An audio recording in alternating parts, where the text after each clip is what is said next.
Shalom Bapak Ibu Saudara-saudari yang dikasihi Tuhan Yesus Kristus. Berjumpa lagi kita dengan renungan harian HKBP Resort Lawe Ponggas pada hari ini, Senin 24 Agustus 2026. Sebelum kita mendengar firman Tuhan, kita bersatu di dalam doa. Kasih karunia dari Allah Bapa dan dari anaknya Tuhan Yesus Kristus kiranya menyertai saudara-saudara sekalian. Amin. Firman Tuhan yang menjadi renungan harian bagi kita dari 1 Timoteus 6 ayat 6 sampai dengan ayat 7.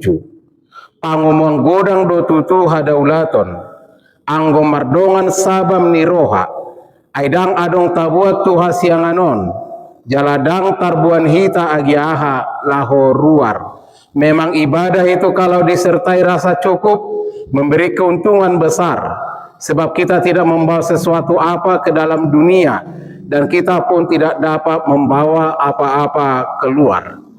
Bapak Ibu Saudara-saudari yang dikasihi Tuhan Yesus Kristus, pada hakikatnya memang manusia tidak pernah merasa puas. Selagi kita di dunia ini, kita akan selalu terpengaruh dengan hal-hal yang ada di sekitar kita. Kita sudah punya sesuatu, maka kita akan menginginkan lebih lagi dan lebih lagi dan lebih lagi. Kehausan itu tidak pernah terpenuhi. Paulus mengajarkan kepada Timoteus, kepada saya, kepada saudara, kepada kita semua, kepada setiap orang percaya, sesuai dengan judul atau topik renungan hari ini, bersyukur dengan apa yang ada. Sudahkah Anda bersyukur terhadap apa yang saudara miliki, terhadap apa yang saudara alami, terhadap apa yang saudara terima hingga hari ini? Atau mungkin kita masih merasa kurang dan kurang dan kurang? Sudahkah kita selesai untuk diri kita sendiri? Bapak Ibu Saudara-saudari yang dikasihi Tuhan Yesus Kristus, apapun ceritanya, kita akan selalu haus akan harta benda di tengah-tengah dunia ini, akan jabatan dan kekuasaan. Namun Paulus mengajarkan bahwa orang yang mengira ibadah bisa menjadi jalan untuk mencari keuntungan pribadi. Ada yang melayani bukan karena kasih kepada Tuhan, bukan karena motivasi untuk mengabarkan Injil dan melayani Tuhan, tapi karena dia memiliki motivasi yang lain. Mungkin di dunia ini dia tidak memiliki pekerjaan sehingga pelariannya untuk melayani, atau mungkin juga dia mengharapkan sesuatu penghormatan dari orang lain, atau juga mengharapkan sesuatu pujian, atau mungkin mendapatkan keuntungan materi atau hitung-hitungan dalam pelayanannya. Karena itulah Paulus menasihati Timoteus sebagai seorang yang muda, yang masih energik, sebagai seorang yang akan menjadi pemimpin pada masa depan, pemimpin muda, supaya dia berhati-hati dalam setiap kegerakan hidupnya, supaya dia jangan terrakus akan harta duniawi, supaya dia jangan diatur oleh materi-materi dalam pelayanannya. Namun kalau dia dipercayakan melayani, biarlah melayani dengan tulus. Biarlah dia melayani dan melayani. Biarlah dia menyerahkan hidup dan kehidupannya kepada Tuhan Yesus. Paulus menegaskan bahwa tujuan utama ibadah kita bukanlah kekayaan, bukan sogokan kepada Allah, bukanlah supaya Tuhan memberkati kita, tapi kita beribadah, menyembah, taat kepada Tuhan, tunduk kepada Tuhan, ikut Tuhan Yesus, karena itulah yang sebenarnya, karena kasih-Nya yang luar biasa, karena Yesus telah menyelamatkan kita, mati di kayu salib, turun ke dalam kerajaan maut, bangkit dari antara orang mati. Bahkan Yesus berjanji akan datang kembali untuk mengangkat kita atau menghantar kita dalam persekutuan yang intim bersamanya di tempat yang sudah disediakan oleh Tuhan Yesus, yaitu kehidupan surgawi.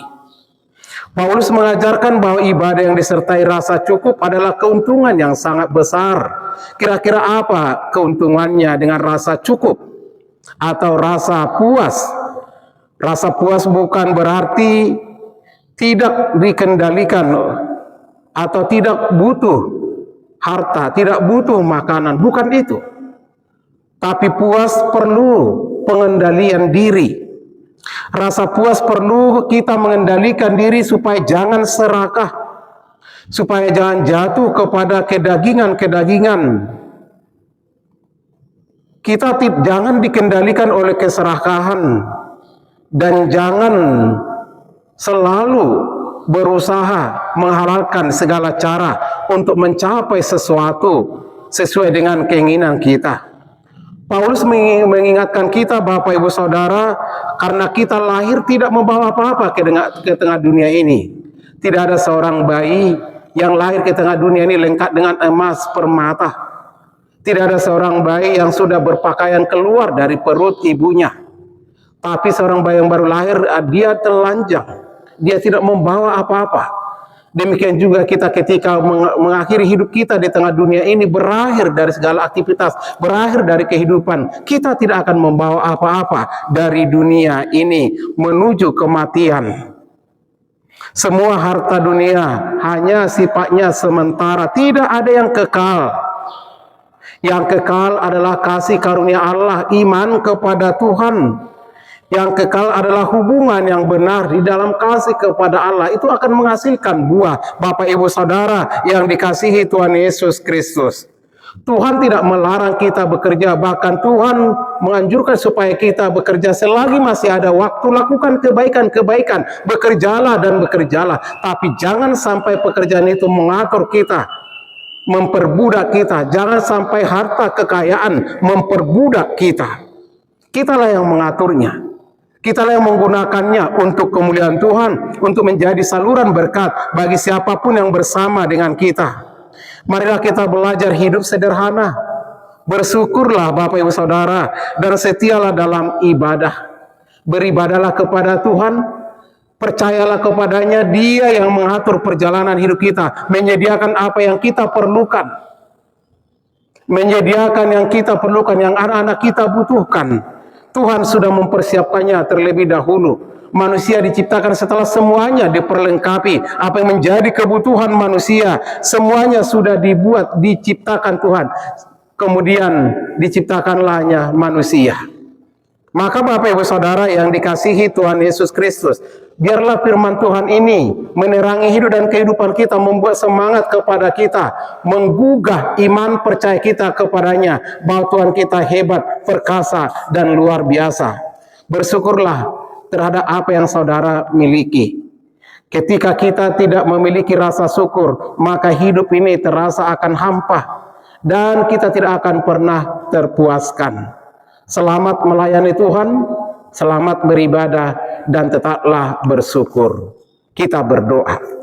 Terima kasih Bapa di sorga atas kasih setiamu yang mengajar kami melalui hambamu Rasul Paulus, supaya kami selalu bersyukur dan mengendalikan hidup dan kehidupan kami, supaya tidak jatuh di dalam keserakahan. Biarlah kami memiliki rasa cukup.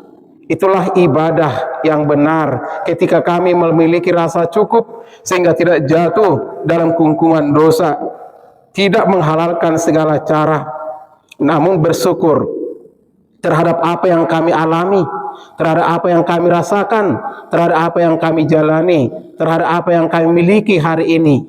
Kami akan mengaku semua itu adalah karena berkat kasih karunia daripada Tuhan. Berkati semua jemaat-Mu, saudara-saudara kami, sahabat renungan harian Resort Lawe Ponggas ini, dimanapun mereka berada yang setia mendengar firman Tuhan. Biarlah mereka mengalami berkat-berkat yang berkelimpahan, karena mereka Tuhan kasihi dan mereka mengasihi Tuhan. Saudara-saudara kami yang sakit, biarlah mereka mengalami kesembuhan dimanapun mereka berada. tim multimedia, biarlah mereka semangat untuk melayani Tuhan, membantu para hambamu lewat penginjilan online ini. Terpujilah Engkau Tuhan, dalam Yesus Kristus Tuhan dan Juru Selamat kami. Anugerah Tuhan Yesus Kristus, kasih dari Allah Bapa dan persekutuan Roh Kudus kiranya menyertai dan memberkati saudara-saudara sekalian. Amin. Tetaplah semangat, biarlah Tuhan yang menolong saudara.